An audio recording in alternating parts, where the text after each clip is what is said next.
प्रकाश मिश्रा, आप देख रहे हैं न्यूज फर्स्ट। न्यूज फर्स्ट में आपका स्वागत है। जैसा कि आप जानते हैं, हम आपसे मुलाकात करवाने के लिए आज ऐसे शख्सियत से करवाने जा रहे हैं जो कि किसी परिचय के मोहताज नहीं है। जी हां, महाराष्ट्र के सबसे साफ सुथरे छवि के आईपीएस अधिकारी और वर्तमान में रेलवे पुलिस आयुक्त मुंबई के श्री कैसर खालिद सर। कैसर खालिद सर का जो सफर रहा है उसके ऊपर हम चर्चा करेंगे आज आपके साथ में। नमस्कार, गुड मॉर्निंग मिश्रा जी, और तमाम दर्शकों को मेरी तरफ से नमस्कार, गुड मॉर्निंग, अस्सलाम वालेकुम, सत श्री अकाल।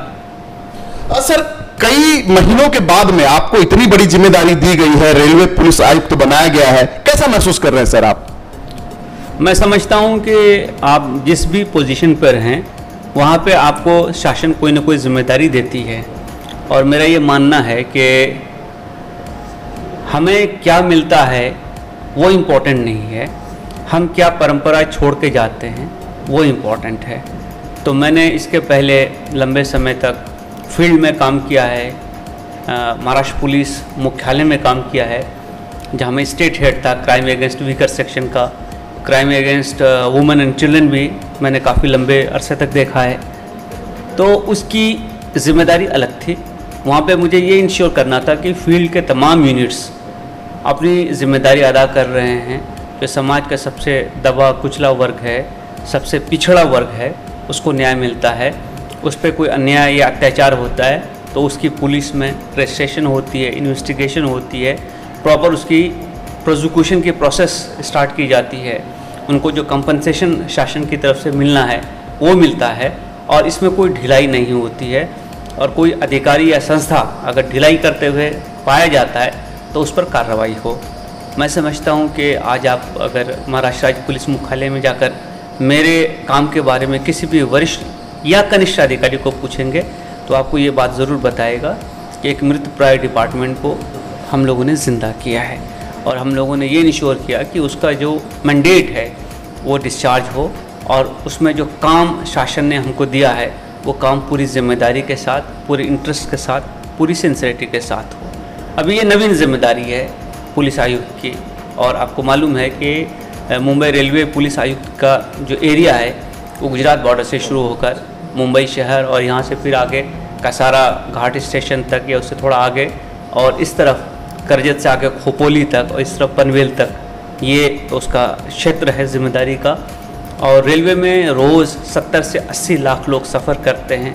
आप ऐसा समझ सकते हैं कि एक ऐसा शहर है जिसकी आबादी 70 से 80 लाख तक की है, और इस शहर की खूबी यह है कि यहाँ कोई मकान नहीं है, यहाँ कोई ठहरता नहीं है, यहाँ कोई टिकता नहीं है, यहाँ हर आदमी मोबाइल है। तो हमारी चैलेंज और ज़्यादा बढ़ जाता है, जिम्मेदारी बढ़ जाती है, क्योंकि जहाँ पे लोग ठहर के रहते हैं तो वहाँ पे आप उसको इत्मीनान से बात कर सकते हैं, मिल सकते हैं, बुला सकते हैं। यहाँ हर आदमी को अपनी मंजिल पे पहुँचना है, उसको ऑफिस में पहुँचना है, उसको काम पे पहुँचना है, दफ्तर जाना है।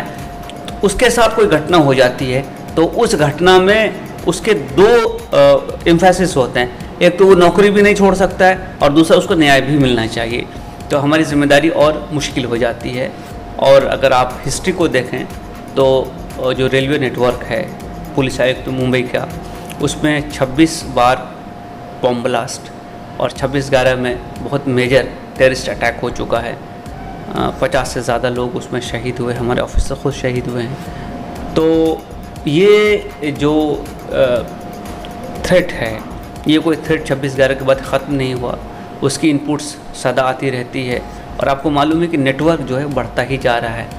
5वीं 6ठी लाइन तक बात चली गई, कहीं 7वीं 8वीं लाइन भी बिछ रही है, नए ट्रेन्स इंट्रोड्यूस हो रहे हैं, टूरिज़्म बढ़ रहा है, ऑफिस कम्युनिकेशन बढ़ रहा है। और मैं समझता हूँ कि वो दिन दूर नहीं जब पूरा का पूरा नेटवर्क एक इंटीग्रेटेड नेटवर्क की सूरत में हमको नज़र आएगा। मोनोरेल चालू है, मेट्रो का काम तेज़ी से बढ़ रहा है।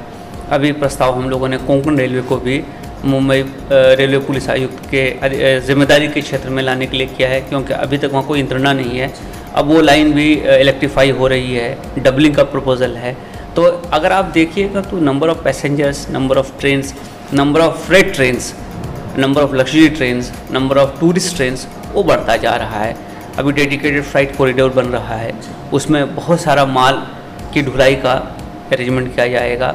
जहाँ माल है वो एक प्रेशियस कमोडिटी है, वहाँ पे उसके साथ क्राइम भी आ सकते हैं। अभी आप देखिएगा, अगर वसई रोड से वाया भिवंडी और डोंबिवली एक नई लाइन का निर्माण का काम चल रहा है। तो मैं ये देख रहा हूँ कि आने वाले 10, 15, 20 वर्षों में इस कमिश्नरेट का काम बढ़ता ही जाएगा, इसकी जिम्मेदारियां बढ़ जाएंगी और इसके कारण इस पे जो प्रेशर होगा वर्क का, परफॉर्मेंस का, वो बढ़ जाएगा। दूसरी जो बहुत बड़ी चीज़ आप देखते हैं, क्योंकि आज वर्कफोर्स में जो महिलाओं का अनुपात है वो रोज़ बढ़ता जा रहा है और अब देर सवेर महिलाओं को दफ्तर में, काम पे, बिज़नेस के लिए ट्रैवल करना पड़ता है। मुंबई में preferred medium of travel train ही है और इसके कारण महिलाओं की एक बड़ी संख्या रोज़ ट्रेन में सफ़र करती है। महिलाओं के साथ कुछ विशिष्ट समस्याएं भी जुड़ जाती हैं, उनकी डिग्निटी को प्रोटेक्ट करना, उनकी सेफ्टी और सिक्योरिटी को इंश्योर करना, और जो एंटी सोशल एलिमेंट हैं समाज में, राउडी एलिमेंट हैं, वो न्यूसेंस करते हैं बहुत सारी जगहों पे। तो टू इंश्योर कि वुमेन सेफली ट्रैवल करें, वुमेन की सेफ्टी, और स्पेशली ऑड आवर्स में अगर आप देखिएगा कि रात में ट्रेन करीब 2-2:30 बजे तक चलती है, सुबह 3, 3:30 बजे से फिर शुरू हो जाता है। तो महिलाओं की सेफ्टी वहाँ इंश्योर करना एक बड़ी जिम्मेदारी, बड़ा चैलेंज है। फिर आप जानते हैं कि रेलवे एक बीट है हर न्यूज़पेपर के लिए, हर न्यूज़ चैनल के लिए, और उस बीट के कारण उसमें बहुत सारे पत्रकार काम करते हैं जो कि खबरों को लाते हैं। इतना ही नहीं, ज़्यादातर जो पत्रकार हैं वो ट्रेन से ही सफ़र करते हैं अपने दफ्तरों को जाने के लिए, तो उनकी नज़र जो है पड़ती रहती है चीज़ों पे, तो उसके कारण उनसे भी बहुत सारे सजेशंस आते हैं हमारे पास। तो मैं ये समझता हूँ कि जो एक ट्रेडिशनल आउटलुक था जो रेलवे डिस्ट्रिक्ट रूरल एरियाज़ में है, उसके मुकाबले में सीपी रेलवे मुंबई, इसका काम बहुत ज़्यादा डिफ़िकल्ट, बहुत ज़्यादा कॉम्प्लिकेटेड और बहुत ज़्यादा एक्सपेक्टेशन से भरा हुआ है, क्योंकि लोगों को सर्विस चाहिए, लोगों को आउटपुट चाहिए, लोगों को रिजल्ट चाहिए। आज आप सामान, वैल्यूबल सामान लेके चलते हैं, मोबाइल लाख रुपए का हो गया है, बैग्स होते हैं, लैपटॉप्स होते हैं, छोटे मोटे जो आप ट्रैवलिंग के साथ अपना पर्सनल सामान लेके चलते हैं, जिसमें आपका डेटा होता है, जिसमें आपके कार्ड्स होते हैं, वॉलेट होता है। अगर ये चीज़ें आदमी की चोरी हो जाएँ, गुम हो जाएँ, कोई छीन झपट कर ले, तो ना सिर्फ कि वो पैसों से महरूम होता है, बल्कि जो डेटा है, और डेटा आज समझिए आदमी का सोल हो चुका है, वो निकल जाता है। तो उस चीज़ों को रजिस्टर करना, इन्वेस्टिगेट करना, रिकवर करना, रिट्रीव करना और लोगों को देना, ये मैं समझता हूँ कि अपने आप में एक बड़ी जिम्मेदारी है, जिसको कि मुंबई रेलवे पुलिस कमिश्नरेट में अंजाम दिया जा रहा है। सर, इसमें तो कोई दो राय नहीं, जनता की बहुत अपेक्षा है, क्योंकि आपने आईजी रहते हुए भी महाराष्ट्र में बहुत काम किया हुआ है, आप अभी पुलिस आयुक्त बने हैं रेलवे के, तो लोगों की बहुत अपेक्षा है, निश्चित तौर पे आप नए आयाम को यहाँ पे प्रस्तुत करेंगे। सर, लॉकडाउन के दरमियान पासबाने अदब ने बहुत काम किया, लोगों के लिए घर घर जाकर के खाना भोजन वितरित किया। सर, जो लॉकडाउन के दरमियान जो समस्या आपने देखी, उसके ऊपर थोड़ा सा। मैं समझता हूँ कि हम सबको, चाहे वो अधिकारी हों, कर्मचारी हों, ये समाज का कोई आदमी हो, उसको समाज से बहुत कुछ मिला है। आज मैं जिस पोजीशन में बैठा हूँ, पहुँचा हूँ, अगर समाज ने मेरी मदद नहीं की होती, मुझे रास्ता नहीं दिखाया होता, तो शायद मैं कहीं और होता और इस लेवल पे नहीं पहुँच सकता था। तो हमेशा मैं समझता हूँ कि हमारी जो जिम्मेदारी है समाज के प्रति, वो सर्वोपरि है। अब कोविड लॉकडाउन में एक ऐसी परिस्थिति निर्माण हो गई कि लोग जहाँ थे वहीं अटक कर रह गए, दुकानें सारी बंद हो गई, एसेंशियल कमोडिटीज़ का मिलना मुश्किल हो गया। उसके कारण बहुत सारी जगहों पे भूख की समस्या निर्माण हुई। पैसे आपके पास हैं, सामान नहीं मिल रहा है, आपके पास खाने का सामान है, लेकिन आपके पास केरोसिन नहीं है और आप केरोसिन या गैस पे खाना बना रहे हैं, बड़ी मुश्किल पैदा हुई। और चूँकि मुझे, मेरा सौभाग्य ये रहा है कि मुंबई शहर में लंबे समय तक मुझे काम करने का मौका मिला और मैं एडिशनल सीपी ईस्ट रीजन करीब 3 साल तक रहा हूँ। उस एरिया में तो मज़दूर बहुत ज़्यादा हैं, बल्कि मुंबई में अगर आप देखिए, जो कॉटेज इंडस्ट्री के तौर पे हम देखते हैं, चाहे चमड़ों का काम हो, चाहे वो जरी का काम हो, कपड़ों की स्टिचिंग का काम हो, एम्ब्रॉयडरी का काम हो, और इस ढंग से जो छोटे मोटे बहुत सारे हाउस होल्ड इंडस्ट्रीज़ हैं, वो मोस्टली इन्हीं स्लम एरियाज़ में चल रहे हैं, चाहे वो धारावी हो, चाहे वो शिवाजी नगर हो, गोवंडी हो, हुमान खुर्द हो, चीता कैंप हो, इधर सोनापुर की तरफ ले जाएँ, कुर्ला की तरफ चले जाएँ। अब यहाँ पे एक बड़ी समस्या निर्माण हुई, क्योंकि उस एरिया में मैंने काम किया था तो मुझे उसका थोड़ा अंदाज़ा भी था। तो हम लोगों ने कोशिश ये की कि हम रिसोर्सेस को जमा कराएं और ये लोगों पे डिस्ट्रीब्यूट करें, खाने के रिसोर्सेस। और मैं समझता हूँ कि उसमें क्रेडिबिलिटी खुद की एक बहुत इंपॉर्टेंट चीज़ है। तो मेरी ख़ुद की या जो संस्था पासबान अदब उसकी क्रेडिबिलिटी ऐसी थी कि लोगों ने उसे एसोसिएट होना स्वीकार किया और हम लोग हर रोज़ 30,000 फूड पैकेट्स डिस्ट्रीब्यूट कर रहे थे और ये सिलसिला 2 महीनों तक चला। और मुझे खुशी है कि महामहिम राज्यपाल महाराष्ट्र ने भी इसकी बड़ी तारीफ़ की है। अभी आपको मालूम है कि 10 दिन पहले राजभवन में एक भव्य कार्यक्रम में ऐसे तमाम लोग जिन्होंने कि इस लॉकडाउन में मदद की थी उनका सत्कार और सम्मान किया गया ऑनरेबल गवर्नर के हाथों से, कोश्यारी साहब के हाथों से, और बड़े बड़े कंपनीज़ के CEO, CMDs, EDs ये वहाँ मौजूद थे। और मैंने इस चीज़ को देखा कि उसके बाद ना सिर्फ कि वो समय बल्कि उसके बाद जो फूड डिस्ट्रीब्यूशन का था बहुत सारी संस्थाएं हमसे जुड़ी। अभी भी हमारा कम्युनिटी फ्रिज का कार्यक्रम चल रहा है जिसमें कि फ्रिज में जो एक्सेस खाना होता है होटल्स में हो और दूसरे संस्थाओं में हो वो ला के रख देते हैं और जिसको भी चाहिए वो आके डिग्निटी के साथ खोल करके खा करके चला जाता है, लेके चला जाता है। कोई पूछने वाला ये नहीं होता कि तुमने खाना क्यों निकाला है। मैं समझता हूँ कि भूख की समस्या का अगर निराकरण करना है शहरों में तो उसके लिए बहुत ज़रूरी है कि हम आदमी की डिग्निटी को इंटैक्ट रखते हुए, उसकी इज्जत को इंटैक्ट रखते हुए, उसको मांगने वाला ना बनाते हुए कुछ ऐसी व्यवस्थाएं करें कि जो हमारा खाना बर्बाद होता है, एक्सेस फूड हम कुक कर लेते हैं, बाद में फेंका जाता है, ख़राब हो जाता है, उसको बांटने की व्यवस्था करें। तो हम लोग और संस्था पासबान अदब इस काम में भी जुड़ी हुई है और ये सिलसिला हम और एक्सपैंड करेंगे और मुंबई के अलग अलग क्षेत्रों में हम इस कम्युनिटी फ्रिज के कार्यक्रम को और बढ़ावा देंगे ताकि कोई आदमी भूखा ना सोए।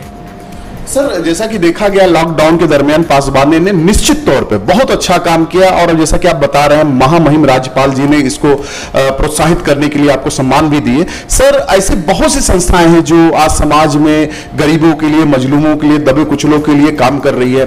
क्या उनको भी चाहिए कि मतलब कि जो आने वाला समय है उसको ध्यान में रखते हुए लोगों की मदद करें? उनके लिए आप क्या कहेंगे? मैं ये समझता हूँ कि जैसा कि गांधी जी ने कहा था कि मनुष्य की सेवा ही असल में ईश्वर की सेवा है। Service to mankind is service to God. तो हमको ये समझना चाहिए कि हमारा ये जो जीवन है ना ये नश्वर है, ये हमेशा नहीं रहेगा। कोई भी आदमी एटर्निटी तक ज़िंदा नहीं रहने वाला है, एक दिन हमको यहाँ से वापस जाना है। तो हमको ये विचार करना चाहिए कि हम अपने पीछे क्या परंपरा छोड़ कर जा रहे हैं, अपने पीछे क्या नाम छोड़ कर जा रहे हैं। क्या कल कोई आदमी अगर हमारा नाम ले, हमारे बारे में कहीं चर्चा हो तो ये कहे कि एक आदमी अच्छा था जिसने समाज के लिए किया, या ये कहे कि ये आदमी सिर्फ अपने लिए सोचता था? अगर मैं सिर्फ अपने लिए सोचता हूँ तो मैं तो जानवर हो गया ना। जानवर सिर्फ अपने खाने की फ़िक्र करता है, पड़ोसी को क्या खाना मिला है नहीं मिला उसको कोई फ़िक्र उसको नहीं रहती है। तो मैं समझता हूँ कि इंसानियत ये सर्वोपरि है, सबसे बड़ा धर्म है।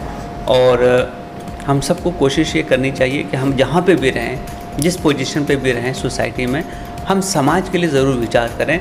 और मैं तो ये मानता हूँ कि मरने से पहले हम अपने जैसे 100, 1000, 10,000 लोगों को पैदा करके जाएं, वैसा बना के जाएं, ताकि हम जब आंख बंद करें तो एक संतुष्टि की भावना से हम यहाँ से वापस जाएं।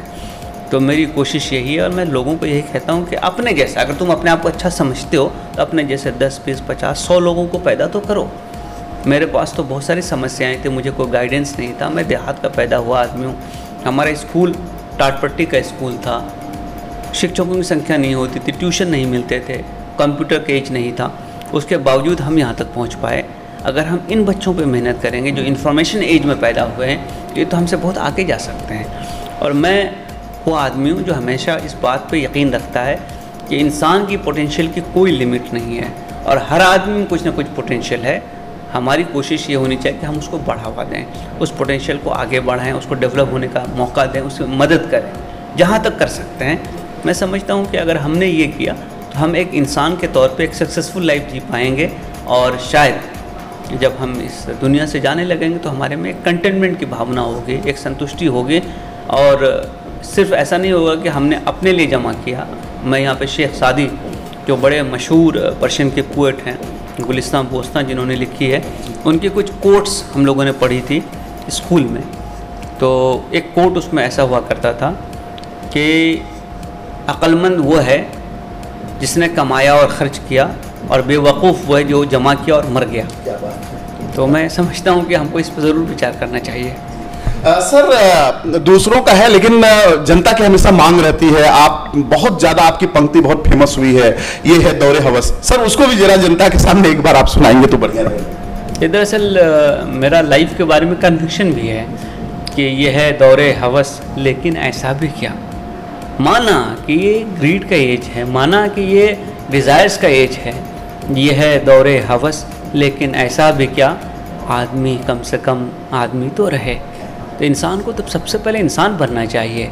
अगर हम कहीं पे भी समाज में जिस पोजीशन में हैं वहाँ इंसान नहीं बन सके तो हम बाकी कुछ भी बन जाएं, समाज को इससे कोई फ़ायदा नहीं है, इंसानियत कोई फ़ायदा नहीं है। आप अपने लिए कोई भी ज़िंदगी जी लीजिए, जानवर भी अपनी ज़िंदगी जीता है। सो बहुत सारे इंसान नुमा, इंसान के वेशभूषा में जो लोग रहते हैं वो भी अपनी ज़िंदगी जीते हैं, लेकिन ज़िंदगी वो है जो लोगों के लिए जी जाए, औरों के लिए जी जाए, अपने से बाहर थोड़ा सा दुनिया देखा जाए।